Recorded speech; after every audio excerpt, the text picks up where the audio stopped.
Hello दोस्तों, आप लोगों का स्वागत है हमारे इस ग्रुप में।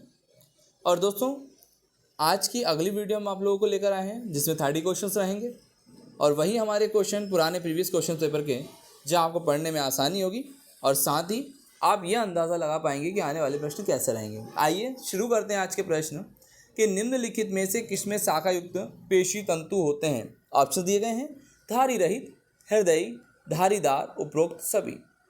तो जो हमारे शाखायुक्त पेशी तंतु होते हैं वह हृदय पेशियाँ होती हैं। इन्हें हृदय पेशियाँ भी कहा जाता है। ये अनुप्रस्थ शाखाओं द्वारा जुड़ी होती हैं दोस्तों।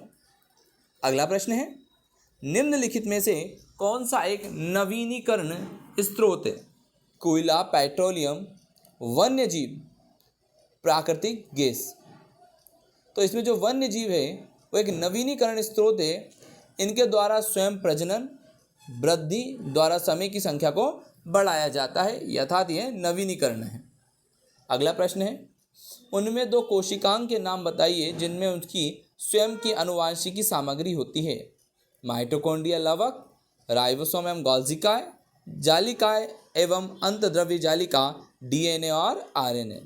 तो दोस्तों, इसका जो सही आंसर होगा वो होगा माइटोकॉन्ड्रिया एवं लवक में स्वयं की आनुवांशिकी सामग्री पाई जाती है और माइटोकॉन्ड्रिया और लवक में स्वयं का डीएनए पाया जाता है। अगले प्रश्न की तरफ चलेंगे। पेट्रोलियम को सामान्यतः इस नाम से जाना जाता है: हरित लवण, पीला स्वर्ण, काला स्वर्ण, श्वेत स्वर्ण। तो पेट्रोलियम को दोस्तों काला स्वर्ण के नाम से भी जाना जाता है कि यह गहरा काले रंग का गाढ़ा द्रव होता है जिसे रिफाइनिंग और पृथक्करण के द्वारा अलग अलग उत्पादों को प्राप्त किया जाता है। हमारा अगला प्रश्न है, उस कोशिका का नाम बताइए जो भोजन से उच्च ऊर्जा मुक्त करता है। नाभिक, हार्मोन, एंजाइम, माइटोकॉन्ड्रिया। तो दोस्तों, जो पावर हाउस जिसको हम कहते हैं वो माइटोकॉन्ड्रिया होता है और माइटोकॉन्ड्रिया में ऑक्सीजन की कुछ क्रियाएं पूरी होती हैं, अतः यह भोजन से ऊर्जा मुक्त करता है।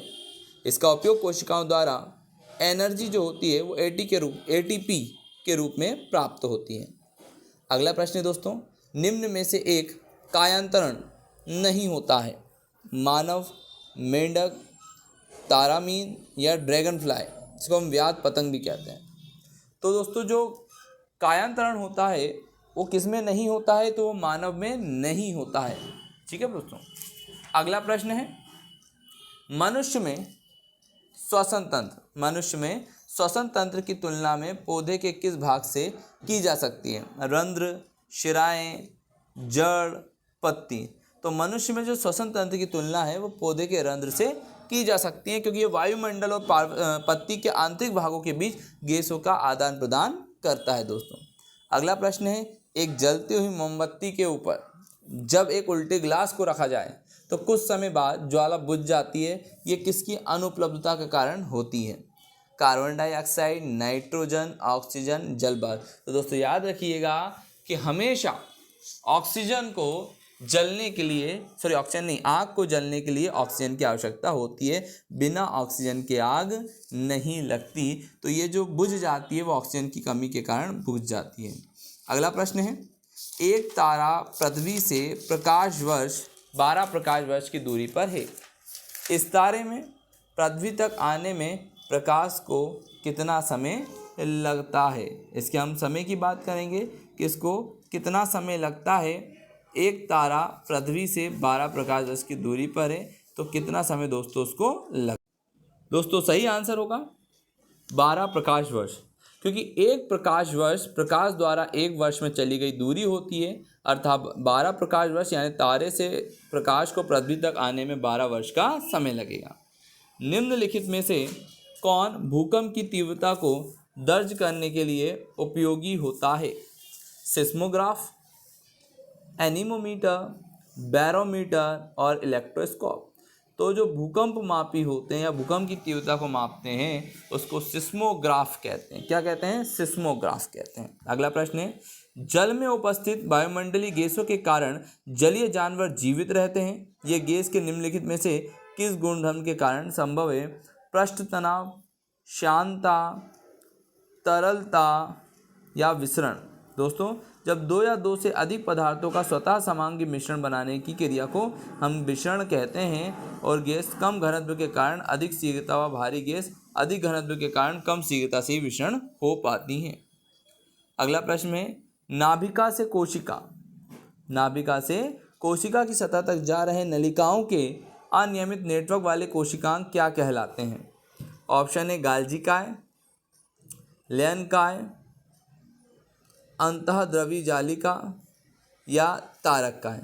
दोस्तों हम कहेंगे जो एंडोप्लाज्मिक होता है वो यूकैरियोटिक कोशिकाओं में एक प्रकार का आर्गन है। यह ट्यूब की संरचना एक दूसरे से जुड़ने में नेटवर्क का कार्य करता है। अगला प्रश्न है, तंत्रिका कोशिका निम्न की कोशिकाएं होती हैं? तंत्रिका की, कंठ की, यकृत की, वृक्क की। तो तंत्रिका कोशिकाएं जो होती हैं वो तंत्रिका तंत्र में स्थित एक उत्तेजनीय कोशिकाएं होती हैं। इसका अर्थ है मस्तिष्क में सूचना का आदान प्रदान करना। अगला प्रश्न है, कुछ जानवरों में नर और मादा दोनों लिंग अपने युग्मक पानी में छोड़ते हैं। इस प्रकार के निषेचन को क्या कहते हैं?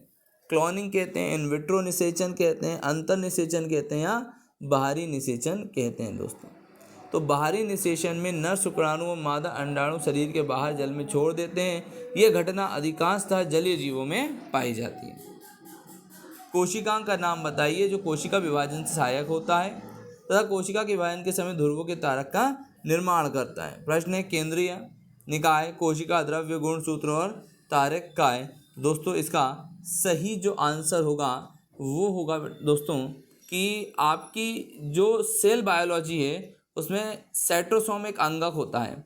यह पशु सेल के मुख्य माइक्रोट्यूबुल सेंटर के साथ साथ साइकिल प्रगति के नियामक के कार्य को पूरा करता है। ठीक है, तो इसका आंसर क्या होगा? कोशिका द्रव्य। अगला प्रश्न है, सूर्य के प्रकाश में विकिरण, सूर्य के प्रकाश में विकिरण जिससे सौर कुकर कार्य करता है क्या कहते हैं? दर्शनीय प्रकाश की किरणें कहते हैं, एक्स किरणें कहते हैं, परावैंगनी किरणें कहते हैं या अवक्त किरणें। तो आंसर होगा दोस्तों अवरक्त किरणें या इंफ्रारेड।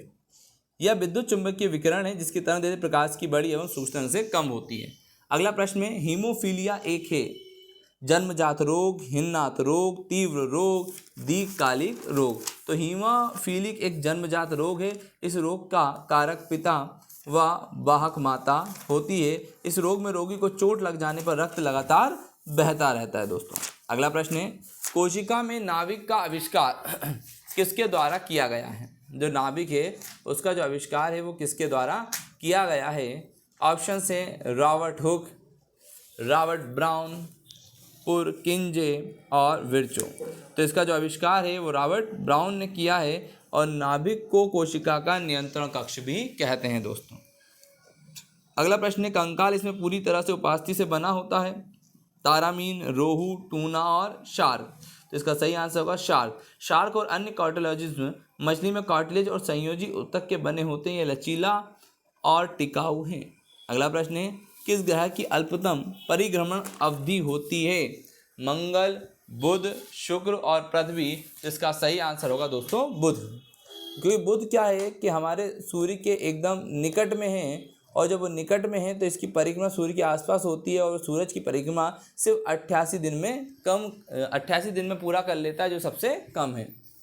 निम्नलिखित विकल्पों में से विषम का चयन करें। एक साथ झुंड, जालीदार पैर, सुव्यवस्थित शरीर और सफ़ेद रोबा। अगर हम देखें तो जो सफ़ेद रोबा शरीर है वो मृत भाग को दर्शाता है, जबकि अन्य विकल्पों में सभी सजीव संरचनाएं हैं। अगला प्रश्न है, इत्र के निर्माण के लिए प्रारंभिक सामग्री के रूप में प्रयोग किए जाने वाला कोयले से प्राप्त उत्पाद है कोलतार, संपीड़ित प्राकृतिक गैस, कोयला गैस और कोक।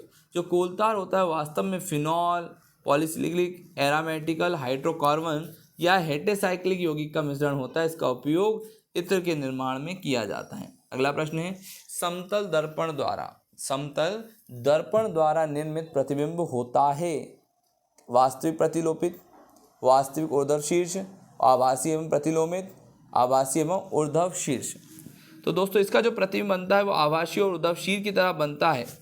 अगला प्रश्न है, अस्थि निम्न की उपस्थिति के कारण कठोर होती है? Sulphur and phosphorus, calcium magnesium, calcium phosphorus, silica और कैल्शियम। तो दोस्तों इसका सही आंसर होगा कैल्शियम और मैग्नीशियम अस्थियों को कठोर और मजबूत बनाते हैं। अस्थियों में फास्फेट अथवा सल्फेट के रूप में पाए जाते हैं। निम्नलिखित में से किस वस्तु की गति आवर्ती गति के रूप में जानी जाती है? उड़ता हुआ पक्षी, हवाई जहाज, रेलगाड़ी और लोलक। तो लोलक की गति आवर्ती गति होती है। दोलन करता हुआ लोलक किसी बिंदु पर जितने समय में पुनः वापस आता है उसे आवर्तकाल कहते हैं। दोस्तों अगला प्रश्न है, बड़ी गांठ वाली मिट्टी को इसके द्वारा मसल दिया जाता है? प्रेक्षण, समतलन, बुआई, जुताई।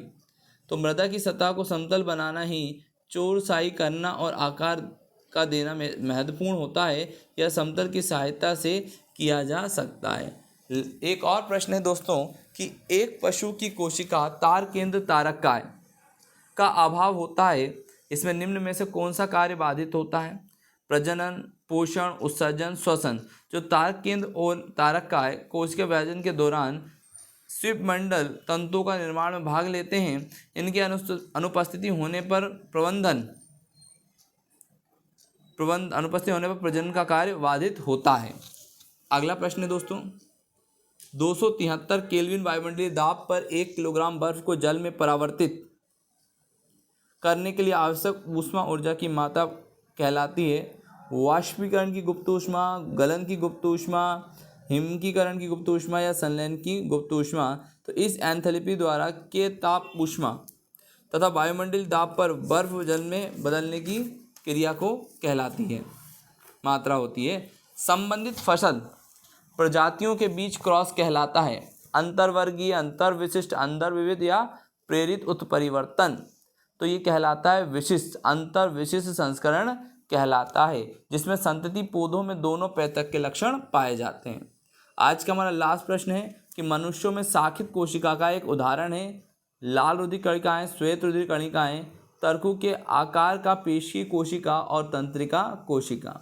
दोस्तों अगर हम इसकी सही आंसर की बात करें तो तंत्रिका कोशिका होगा। तंत्रिका कोशिका में अनेक शाखाएं एक्सोन और डेंड्रोन के रूप में पाई जाती हैं। तो ये आज के 30 क्वेश्चन फिर हम समाप्त करते हैं दोस्तों। ऐसे ही हमारे वीडियो चैनल को देखते रहिएगा और अगर यदि आप नए हैं तो लाइक और सब्सक्राइब करना ज़रूर ना भूलें। धन्यवाद।